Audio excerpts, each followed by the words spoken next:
I'm going to run a little bit more of an informal talk today. And I want to speak to you guys a little bit about the possibilities when you combine both bioarchaeology and archaeology together, and how you can use these different methods to reconstruct various things such as health, ritual, and society. And specifically, we'll be focusing on prehistoric northern Italy, which is what I did my master's dissertation on, and I've worked in various contexts around this area. So to start, I want to just mention to everyone here that this presentation will contain images of osteological remains, which might be sensitive for some viewers. There are osteological materials from children, so if you want to click away, there's no problem. I just want to let you guys know. So to set the stage, we are in the Pianura Padana, or the Po Plain, which is the valley that covers most of northern Italy. It covers approximately 46,000 square kilometers. And it spreads from the Western Alps all the way to the coast on the Adriatic Sea. And this valley is named, of course, for the Po River, which runs through it. And it is a major geographical feature that a lot of civilizations have lived around for millennia.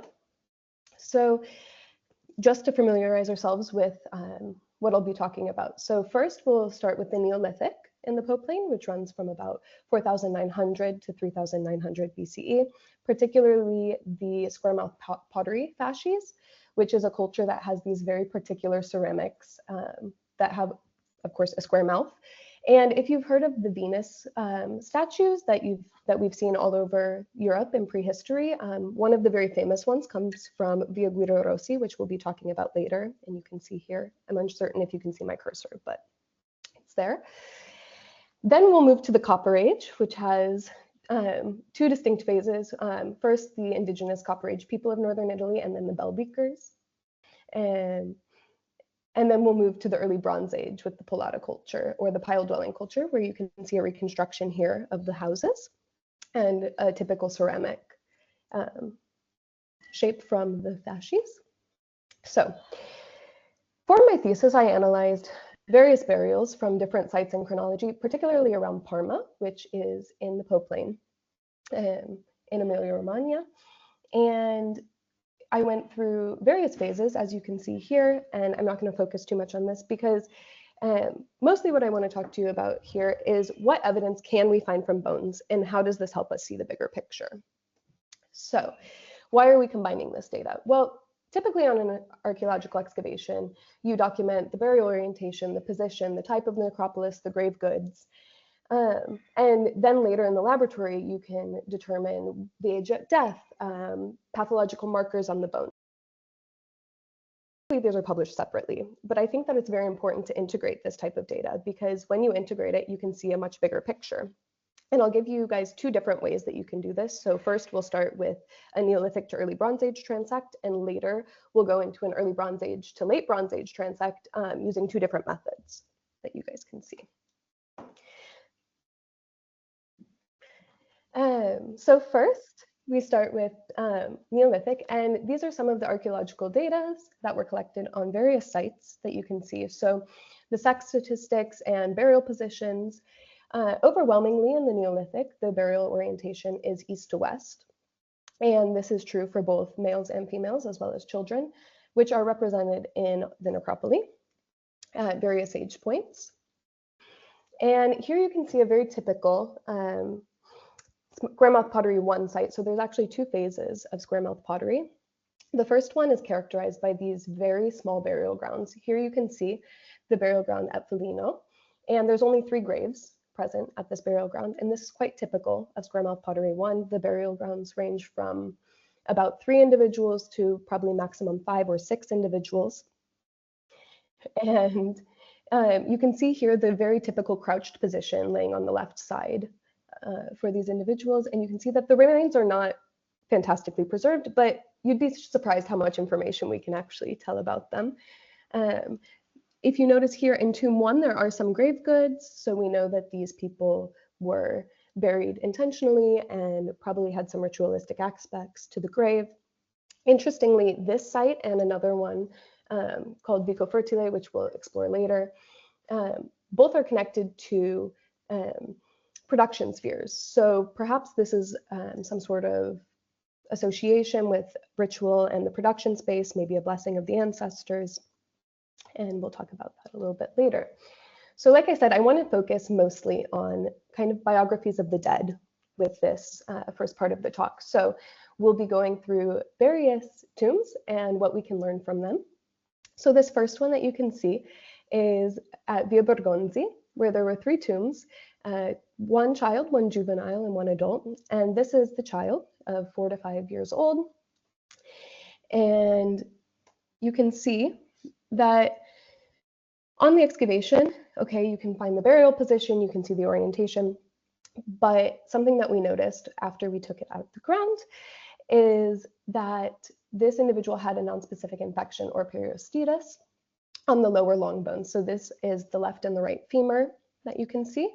And there's an enlarged detail with the microscope showing a nonspecific infection, which shows up as neodeposits of bone. And these neodeposits are likely due to some sort of blood infection. Children are actually more susceptible to nonspecific infections than adults because their periosteum is quite fragile. And so once a foreign body enters it, it causes a very intense reaction. As you can see here, it's covering both of the femurs, and it also was present on the single tibia. So we can't say that for sure this is the cause of death of this individual. But what we do know is that at some point, this individual became very ill from this infection. And there's no remodeling around the borders, which means this occurred fairly close to the time of death. If you notice the interesting skull shape of this individual as well, you can see that it's quite elongated, and this is because he has cranial stenosis, and one of the sutures fused early, and so this causes a strange morphological head shape. It's not pathological, it doesn't cause necessarily any problems for the individual, but it does cause this strange looking. Interestingly, this individual doesn't show any aspects of malnutrition. So even though he was sick at some point, it wasn't that he was sick due to being starved or having no access to food. It was likely an injury of some sort. Still within Vico Fertile, we have an interesting attestation of a ritual practice here. So this is tomb 2, in fact, at Vico Fertile. And I'll highlight here. Okay, that what we found is a snake that is placed along the coronal suture, and it goes down the middle of the cranium from the orbitals to the occipital, and it was in connection. So this is completely an anatomical connection. You can see a small detail here of the vertebrae. And we noticed this in the lab. So if we had excavated this on site and completely removed the cranium, we would not have realized likely that this snake was there. And it was actually found in 2 out of the 3 tombs at Vico Fertile, meaning that this is probably a ritual aspect. So we started asking ourselves, where else do we see this? Can we see this elsewhere? And in funerary contexts, we never see it again. But what we do find is actually 2 burials, one at Le Mose and one at Via Guido Rossi, which is a site I'll mention later, where you can see on the top here, these burials of 2 snakes in a ritual deposit. So snakes are not typically found underground in this position, which is similar to like a caducus, which is a typical snake mating position. And we have 2 different deposits in various sites in the Po Plain where these snakes were buried in this way, associated with figurines or other ritual items.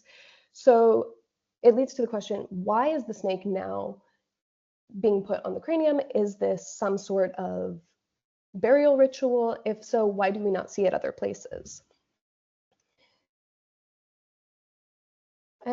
So I was just talking about Via Guido Rossi, where the snakes are from, and it's actually a later phase site. So it's from the Square Mouth Pottery 2. And this is characterized by community burial grounds. So you can see here all of these little tiny black dots in the corners over here. These are all burials.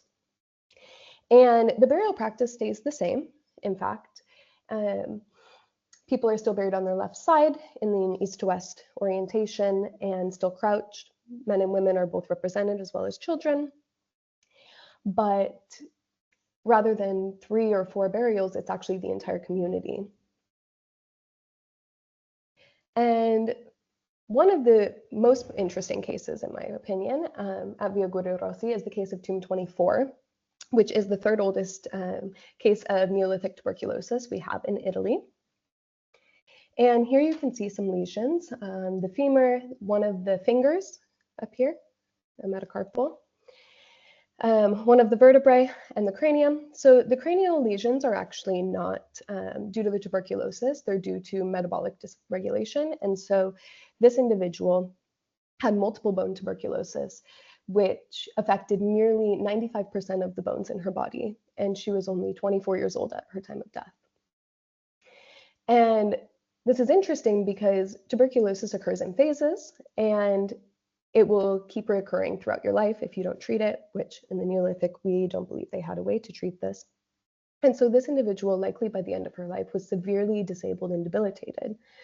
And when we think about this, we think in today's standards, right? But if you think about the past, this is an individual who could not really participate in community life. She could not collect food. She could not do these things. Her hands were practically unusable. The joints could not move nearly at all. She had intense arthritis. It was likely very, very painful for her to walk due to her spine and her legs both being affected, as well as her pelvis. Yet she received one of the richest burials at the site. It had various vegetal offerings, including hazelnuts, faunal remains from some sort of funerary feast. There was a fire placed at her head where it appears they cooked something when she was deposited in the ground. And she was buried with various grave goods as well. So this was an individual that was valued heavily by her community.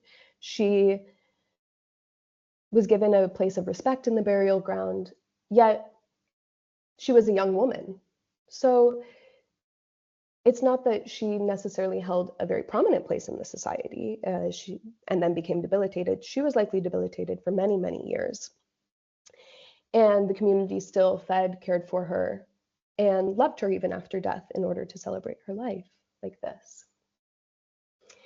Looking at other cases in Via Guido Rossi, we can see some various instances of paleopathology. So on the left here, I guess left, for you guys, we have Tomb 4, which is a male in his 50s. And in the arrows, you can see some particular interesting facets. So on the femur here, there's a nodule, and this is associated with stress on the tendon of the femur. So these people were living really hard lives. They were carrying a lot of heavy weights. They were putting a lot of stress on their extremities. You can see this also in the spine, where he has some degeneration, though this can be from old age. You can see with the vertebrae here, which is starting to degrade. If you look at it in contrast with this middle one in Tomb 25, you can see a stark difference. Additionally, in Tomb 4, you can see porosity on the skull, which I think maybe is hard for you guys to see, but this is associated with metabolic crises events throughout this man's life, as well as some lesions on the ribs, which could be due to his old age because he has arthritis in some of his other bones, and it's likely that at the end of his life, he started to be affected by this. In Tomb 25, we have a slightly younger female. You can see here her pelvis, just to show you kind of what we're using to do sex estimation in the lab. So we're using the teeth, the head, the cranium, and the pelvis mostly to do sex estimations, as well as various other bones. But here you can see a really nice example of here, a way to estimate the age, and here how to estimate the sex. And the reason her vertebrae are shown actually is because if you notice the one on the left, there's this strange line in the center, right? And this is likely due to a herniation of the disc, which is also associated with a very stressful lifestyle, perhaps some sort of heavy load bearing, or maybe she was involved in a fall of sorts, but likely it was due to mechanical stress on her body. And this is interesting because it also shows us that both men and women were having these heavy mechanical stress. So it was not just one gender who was working within the community doing this hard labor. It was actually both. So now we're going to move a little bit to the Copper Age, where you can see the sex distribution data here, as well as the age distributions. And something interesting to note is in the Copper Age, we see a lot less infantile individuals.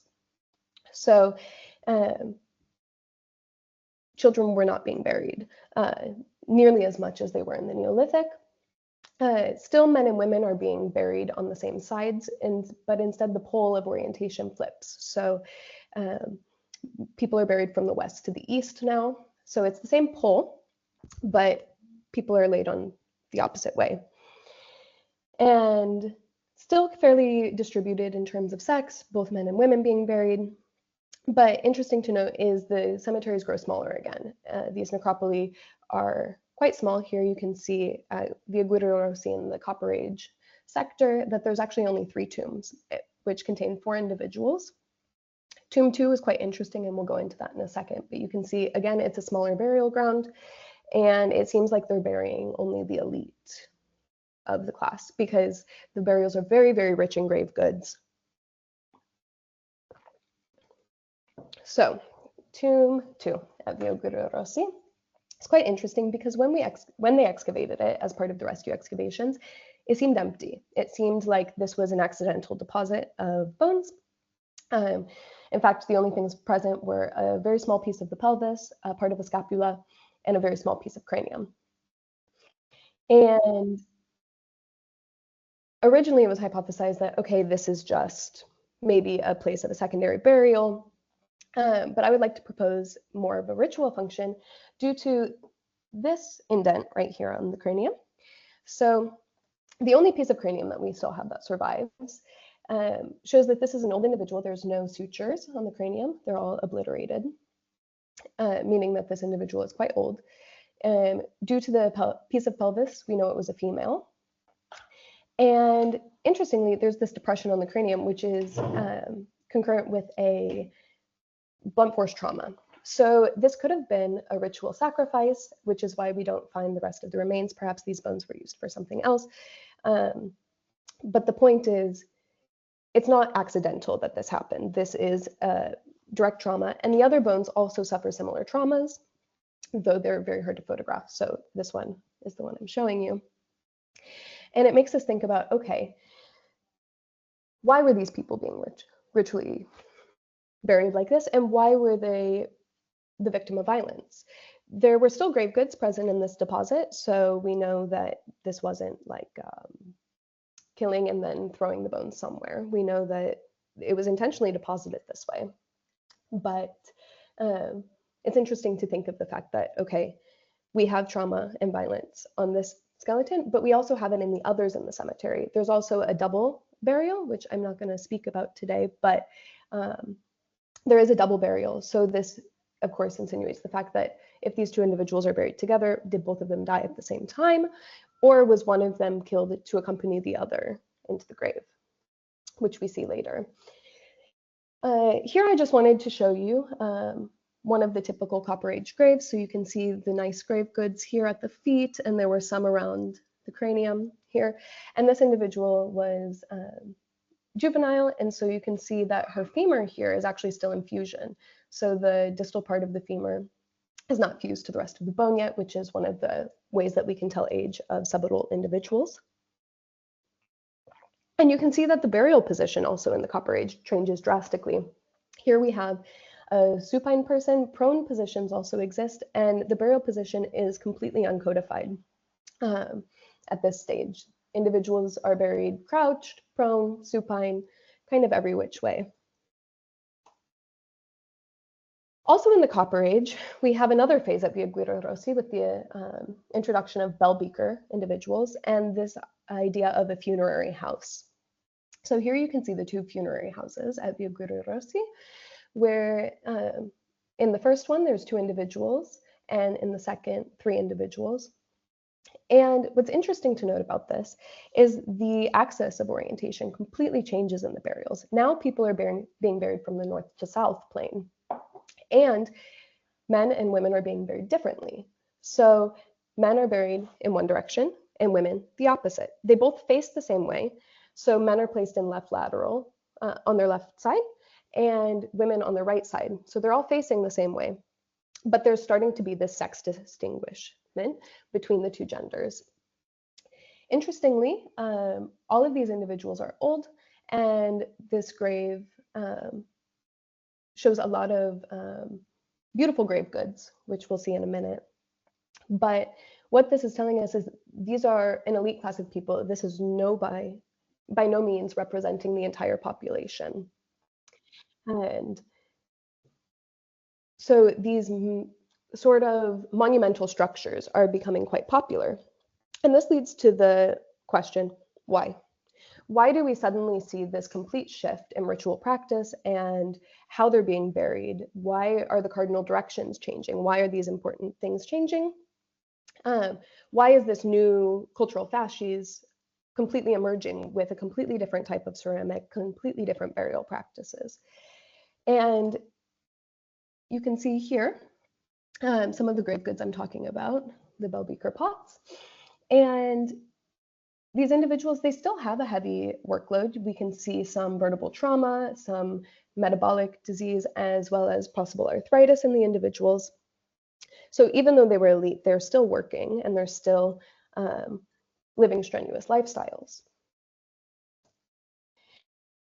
So we can turn to the genetic data and we can think, okay, maybe these bell beaker people completely replaced the original Copper Age population in the Po Plain. When they arrived, we know that this influx of Yamnaya ancestry came during the bell beaker period. But if you look at the genetics, this is actually not really what happened. So here you can see, right here, tomb 1A. And this individual clusters with, so the way that this graph works, I'll back up, is that wherever the dot is on the plot is how related it is to the other dots on the plot. So if something is clustering together, that means they're quite heavily related to this population. So you can see other European Middle Neolithic and Copper Age individuals clustered here. And if you see tomb 1A actually clusters with them, which means her genetics are that of the original people in this area, the people we were seeing in the Neolithic and the Copper Age. Those are her ancestors. So she's still living there. And in tomb 1B, which is a male individual, we see that he clusters with the European Bronze Age. And this is interesting because the European Bronze Age has this influx of Yamnaya ancestry, which we typically think of. So these two individuals were buried together. We can assume perhaps they were a married couple of sorts, but they're buried in the same grave, sharing grave goods, very close vicinity to each other.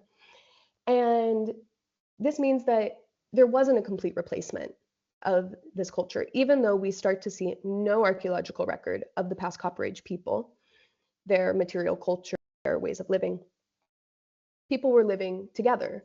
And this is further attested by tomb 2, because we have a mixed population. This woman, she doesn't cluster either with the predecessors in the Copper Age or with the late Bronze Age. She has like this middle ground of DNA, if you will, which means she likely has parents from both populations. So these people were living, they were coexisting, but somehow this bell beaker phenomenon completely replaced the material culture and ritualistic aspects of the previous populations. This is also reflected in the osteological material, because one of the things that you can do with osteological material is if you have long bones, you can estimate the stature of individuals. And Yamnaya ancestry, coming from the Carpathian Basin, is associated with increased stature. And you can see, maybe it's a little bit hard to see, but the stature in the bell beaker period of individuals and in the early Bronze is actually, in fact, much higher than the Neolithic and Copper Age individuals. So we know that this influence of genetics is continuing in the population, even without having to do genetic integration of the data and doing genetic sampling. We can see this purely from the bones. So moving to the early Bronze Age, you can see that, again, we have kind of the archaeological data that you can find in the sites. And here you can see, okay, there are various positions, but what's interesting to note is this idea of females being buried in right lateral decubitus and males being buried in the left lateral decubitus are actually continuing. This phenomenon continues on, which isn't surprising considering we have this influx of new rituals and genetic material from the Near East. And in the sex statistics, you can see that there are both men and women, as well as children. You can see here a breakdown of how young the children are. And we have children of all ages in the Bronze Age. So this is different again from the Copper Age, whereas in the Copper Age in Belbeker, we see really no record of children. They weren't considered to be part of the elite. We are seeing them in the early Bronze Age. So here we'll explore two necropoli. The first one that you can see with all the tumuli is Centioroja in Parma. And this has 7 tumuli with a central burial and then burials in the ring ditches around the tumuli, as well as a couple burials in the very center in the walls of the tumuli. And we'll speak about some ritual aspects here. And then you can see on the left here, Roncola which has a single tomb of an older male who was buried with a dagger in his mouth. And so what I would like to focus on for the early Bronze Age is something quite interesting in my opinion. This is some research that I'm doing in collaboration with Elisabetta Capecci, who I believe is online here. So here you can see at Romanola Loch, it's quite hard to see because these pictures are from some older excavations, but in essence, we have children being buried inside jars. And this is the first time we see this kind of strange situation happening. There's multiple children buried in these jars, and all of the children are under the age of 5 who are buried in the jars. There are bones of children underneath the jars that are disarticulated and scattered, some of them burned, some of them not. And this raises the question, why are these children being buried in such strange ways? And in fact, if you look into it, you can see here at Centioroja, and what's not pictured is over under this pile of rocks here, there's a skull of a child of about 5 years old. And this is interesting because it's not the only case we see in the early Bronze Age. There's actually 3 different sites, and you can see one of them here over in Lucone D that have children around the age of 5 being buried in a completely different way. Their skulls are isolated deposits, and this is quite interesting because elsewhere in the necropolis, in Centioroja, for example, we have 3 children around the age of 5. One of them is buried completely normally in a ring ditch, buried equal to an adult. One of them is buried in a votive deposit with an individual about 1 year and may constitute a ritual sacrifice. And the third one is an isolated cranium deposited right here. And you can see that this isolated cranium is also in association with this tomb 14, which is a bisome burial. These 2 individuals were buried at the same time, and it's 2 women in their 30s. And you can see that one of the individuals had her cranium completely removed and replaced with a stone. Found on the rest of the site. It's nowhere to be seen, but this ritual manipulation of the body leads us to believe that perhaps there's some sort of cult of skulls, and this has been attested since the Neolithic, actually, all over Central Europe, also in Transdanubia. There's some evidence of a cult of the skulls, and it's typically related to a cult of the ancestors. I would like to raise the question, though, if it's a cult of the ancestors, why are children, especially around the age of 5, why are their craniums the ones that are the most isolated deposits? We have various evidences of children of all of these ages, of this age, being deposited all over the Po Plain and also in Transdanubia. It seems like this ritual elaboration is not quite just related to a cult of the ancestors, though it absolutely could be. And what's interesting to note is on the skeletal material, there's no evidence of cut marks. So these skulls were actually taken after the body already decomposed. We have no evidence of the vertebrae being sliced. We have no evidence on the cranium of some sort of cutting of the head, which means this person had to be deposited, waited until they were completely decomposed, and then the skull removed. There are other ritual practices at Santiaroja. You can see here tomb 20, which is an adult male with some cut marks on his femur. These are repetitive motion cut marks that kind of go back and forth. And this could have cut through some muscle. There are no other cut marks in the rest of the site. I'm unsure why this man was particularly subjected to this, but it's perimortem because we don't really see any remodeling of this bone.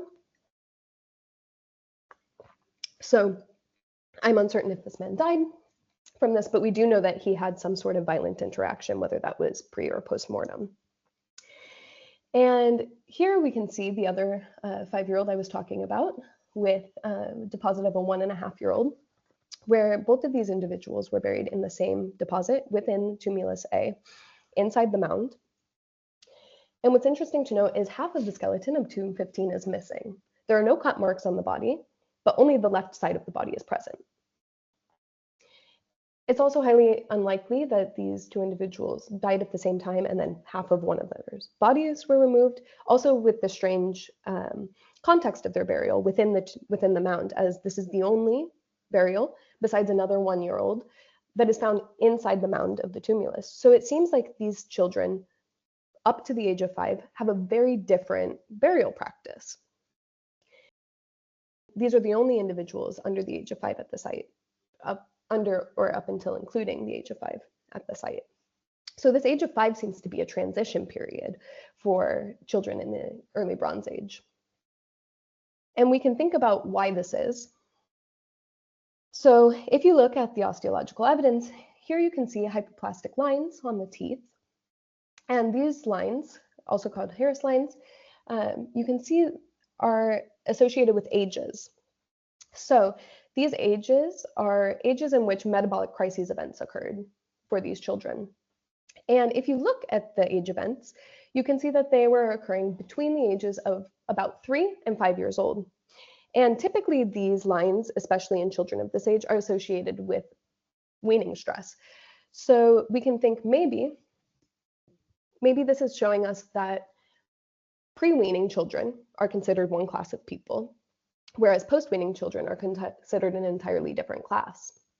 Maybe this is why the age of 5 is so important. Perhaps this is the period in which children are starting to be weaned and are having metabolic crises events as they're not used to solid foods, and the solid foods do not have as much nutrition.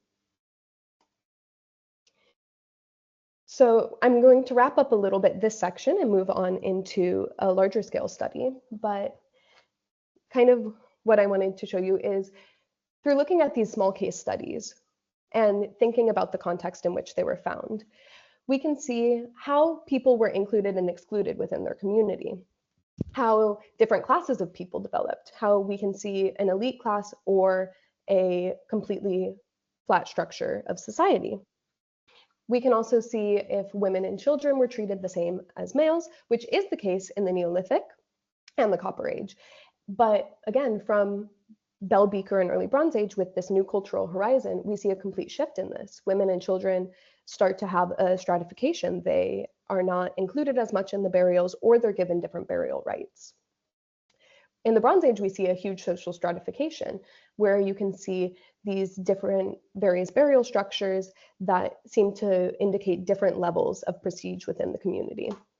What is interesting to note is the idea in the Bronze Age and the Poplane up until recently has been that after the Neolithic, we transition to a patriarchal society where women are considered subservient and not given the same prestige within the community.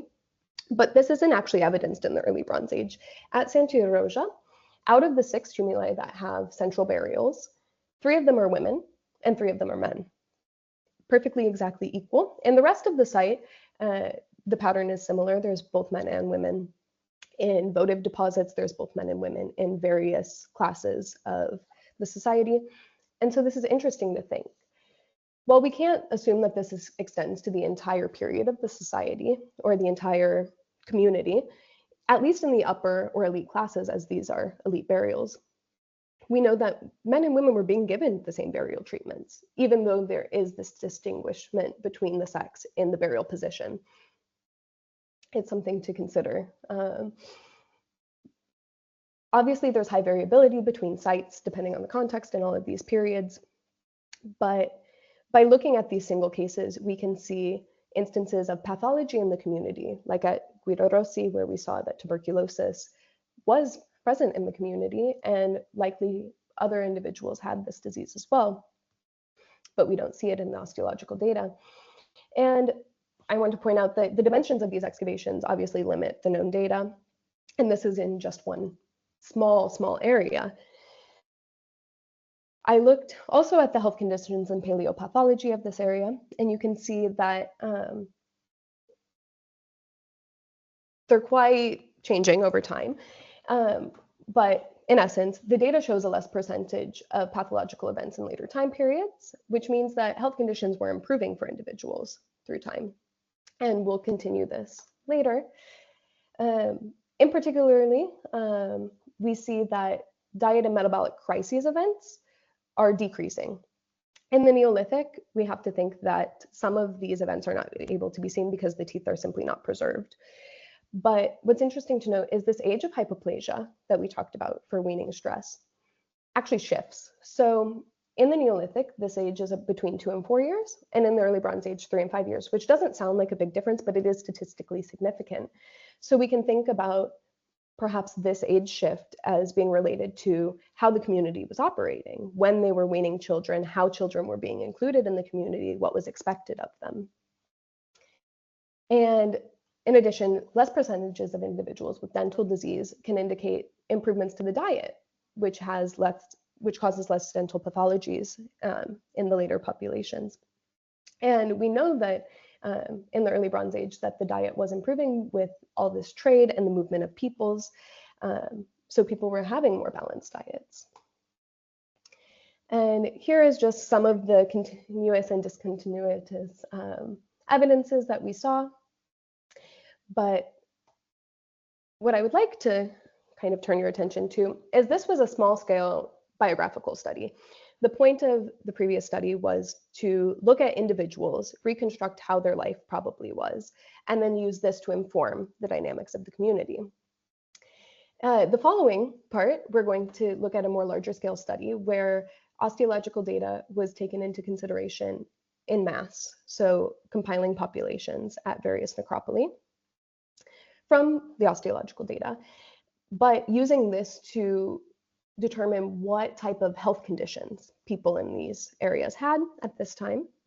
And this research was actually in collaboration with Elisabetta Capecci again, and Viola Ciccioni and Claudio Cavazzuti, and we presented this at the EAA, and this is kind of an abridged version, just to show you the difference between the two types of studies. So here are the sites that we used. You can see that the chronologies go from the Middle Neolithic all the way to the final Bronze Age. So we're increasing our time period now. We're going into the Terra Mare culture. And here we're only looking at pathologies. So the first thing we looked at was infectious disease with specific infections such as tuberculosis and brucellosis, as well as non-specific infections like periostitis. And you can see here that the instances in the Neolithic are quite high. At some sites, of course, they are smaller, but in general, they're quite small, or they're quite large. Also in the early Bronze Age. Whereas in the middle and late Bronze Age, there's a significant drop-off. So why? Why is this occurring? Is it related to the data? Is it related to the preservation of the bones? Let's see. If you look at just tuberculosis, which you can see in evidence here of how we determine tuberculosis in the skeleton, you can see that in the early Bronze Age, there's not really any instances. In the Neolithic, we have quite a few. And in the Middle Bronze Age, we also have some. And these Middle Bronze Age contexts represent a very small portion of the population, but a very significant portion. We have a lot of samples that show this because the Middle Bronze Age necropoli are much, much larger than the previous time periods. And what's interesting to note is if you see one instance of tuberculosis in the population, you know that there's likely other cases because tuberculosis typically doesn't affect the bones in 90% of cases. So if you're seeing it in one person, as it's a very, very, very contractible disease, highly transmissible, it's likely present in the rest of the population. But in the Middle and Late Bronze Age, we don't see any evidence of this. As for nonspecific infections, we can think about the periostitis that we saw in the Neolithic, but again, we see a huge drop-off in the Middle and Late Bronze Age.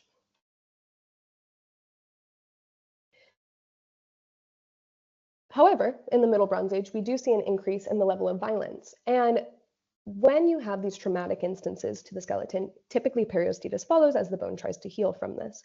So if you're seeing increased instances of violence, you would expect to see increased levels of periostitis in the community. But this isn't the case. So why?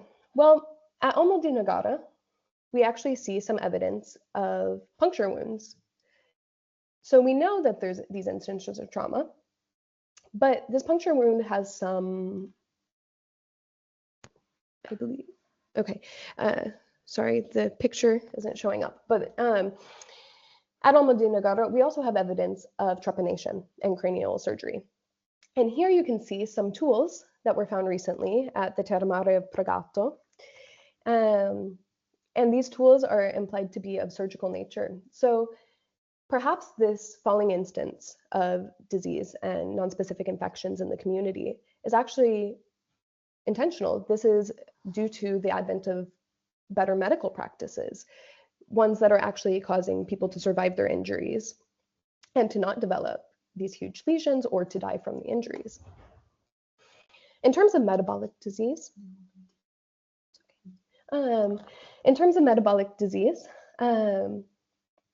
we can consider parotid hyperostosis, cribrocrania, and hypoplasia. So these first two are cranial porosity, either in the orbitals of the eyes or all over the head. And we see similar patterns. Again, in the Middle and Late Bronze Age, we have severely decreased instances of this, speaking to, in fact, better health conditions. Here you can see some parotid hyperostosis, showing as small pockmarks on the skull. So we can assume that, and as well, cribro-orbitalia, which again, we see a decrease in these small pockmarks on the inside of the eyes. So metabolic disease is not affecting people as much, which means probably they're receiving better vitamins, better nutrients from their food sources, and there's less periods of hardship on their bodies. There's less periods of starvation or some sort of crisis event. We see this as well in the hypoplasia. So perhaps this increase of medicine is somehow related to these better diets, these better life ways. People are understanding health better. One thing to note is that in the Middle and Late Bronze Age, we do have crematory burials, which does make it hard to identify paleopathology, or it causes deformations at the bone that can be mistaken for paleopathology. So you have to be careful when you're looking at this. Here you can see a few instances of cribra in the bones, which is paleopathological and not a deformation caused by the fire. So we are still able to tell that this is occurring, but I wanted to let you guys know that this is also something you have to consider. And here we're moving to the Middle or the Late Bronze Age, just to show you one last context at Calzonalbo, which is a Terra Mare necropolis, which had 349 urns. And in particular, this group Q, which is from the Late Bronze Age, which shows a very strange mortality peak in children post-weaning. So we talked about the weaning, the effects of hypoplasia on the teeth. Okay, this post-weaning period is very critical for children because they're not receiving their mother's nutrients and their antibodies anymore. And if you look really at the distribution of mortality by age class, you can see that during this collapse of the Terra Mare period, there's a high number of post-weaning children who are experiencing either malnutrition or starvation, perhaps, because they're dying in these huge waves. And they are the most vulnerable members of society for this sort of epidemic. So as you can see, this was kind of a short summary of the work that we did, but not every type of paleopathology can be examined here, especially in the cremated burials, but the presence of both these specific and non-specific infections across multiple sites indicate that these health challenges were not actually isolated events, but are actually reflecting poor living and hygienic as well as food conditions for these individuals. And we can see that in the Middle Bronze Age, again, we have this huge collapse of pathologies and metabolic crises events, indicating that better health practices did occur. And interestingly, both classes of both elites and the poor were equally affected by this. So it seems that these better health practices were in fact relevant to the time period and not just to an increasing prevalence of monetary ability in the ruling elites to receive medical attention. It was something that was widespread across society. And I would just like to present some of the bibliography here and say thank you to the Superintendency of Parma and Piacenza for the osteological remains for this study, as well as the documentation. And also a big thank you to my colleague Elisabetta, who worked with me on both of these.